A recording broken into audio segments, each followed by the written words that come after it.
మరి ఈరోజు వారి తండ్రి గారైన రాజశేఖర రెడ్డి గారు 44,000 క్యూసెక్కుల్లో సగం నీళ్లను ఎస్ఆర్బీసీ వైపు తీసుకుపోవాలనుకుంటే ఆ ఎస్ఆర్బీసీ రెగ్యులేటర్, జీఎన్ఎస్ఎస్ రెగ్యులేటర్ ద్వారా విడుదలైపోయే కాలువ సామర్థ్యంలో చిన్న చిన్న అడ్డంకులను 20 కోట్లు ఖర్చు పెట్టి దాన్ని రిపేర్ చేయవలసిన వాడిని దాన్ని చేయకుండా ఆ రెగ్యులేటర్ని, ఎస్ఆర్బీసీ రెగ్యులేటర్ని మూసివేసి కట్టలు దించి కుందు వైపు మళ్లించాడంటే ఇంత దుర్మార్గం జరుగుతూ ఉన్నా కూడా ప్రజలంతా కూడా జగన్మోహన్ రెడ్డి 80,000 క్యూసెక్కులు తీసుకొస్తుంటే అడ్డుపడుతున్నారని చెప్పి మాట్లాడుతున్న నేపథ్యం మనకు కనపడుతుంది. ప్రజలంతా ఒక్కసారి ఆలోచించాలి.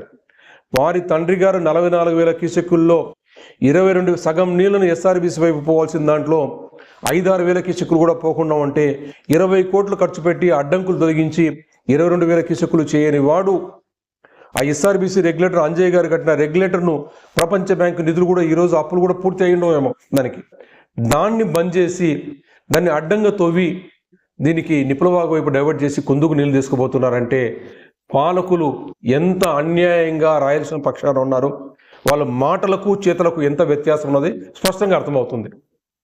అంటే ఎక్కడైనా సరే కుందు వెడల్పు చేయడం అంటే ఒక కాంట్రాక్టర్ డ్రివెన్ ప్రోగ్రామ్. కుందు వెడల్పు చేస్తే, మట్టి పని చేస్తే డబ్బులు వస్తాయంటే మట్టి పని చేసుకుని డబ్బులు చేసుకునే దాంట్లో కాంట్రాక్టర్ చెప్పిన ప్రకారం నడుచుకునే దానికి జగన్మోహన్ రెడ్డి గారు ముందుకు పోయారు. అదే పని కొనసాగించడం కోసం చంద్రబాబు నాయుడు గారు కూడా అదే పని చేస్తున్నారంటే ఈ పార్టీ ఆ పార్టీ అనేది లేకుండా కేవలం కాంట్రాక్టర్ డ్రైవ్ చేసే పరిస్థితులు పోతున్నప్పుడు మరి అంజయ్య గారు మన మీద ప్రేమతో కట్టిన రెగ్యులేటర్ను మూసివేస్తే ఏ రాజకీయ పార్టీ కూడా తీవ్రంగా స్పందించడం లేదంటే రాయలసీమ సమాజం ఒక్కసారి ఆలోచించుకోవాలి.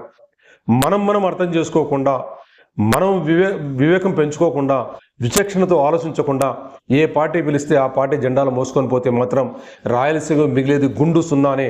ఆ నాయకుడిని ఈ నాయకుడిని తిట్టుకుంటే లాభం లేదు. మనం విచక్షణతో ఆలోచించాలి. ఈరోజు అంజయ్య గారి కట్టిన రెగ్యులేటర్ను ఎందుకు మూసేశారు అనే ప్రశ్నను ప్రతి ఒక్క సమాజంలో ఉన్న ప్రతి వ్యక్తి రాయలసీమలో నీళ్లు తాగే ప్రతి వ్యక్తి కూడా అడగాల్సిన ప్రశ్న ఇది. ఆ దిశగా ప్రజలు సన్నద్ధం కావాలని చెప్పి మేము అప్పీల్ చేస్తున్నాం. ఇప్పటికైనా సరే ప్రభుత్వాలు కళ్ళు తెరిచి దీన్ని దిద్దుబాటు చర్యలు చేసుకొని అటువైపుగా నిధులు ఖర్చు పెడుతూ రాయలసీమకి ఇవ్వాల్సిన నీళ్ళు ఇచ్చే దిశగా పనిచేయాలని చెప్పి కోరుకుంటున్నాం.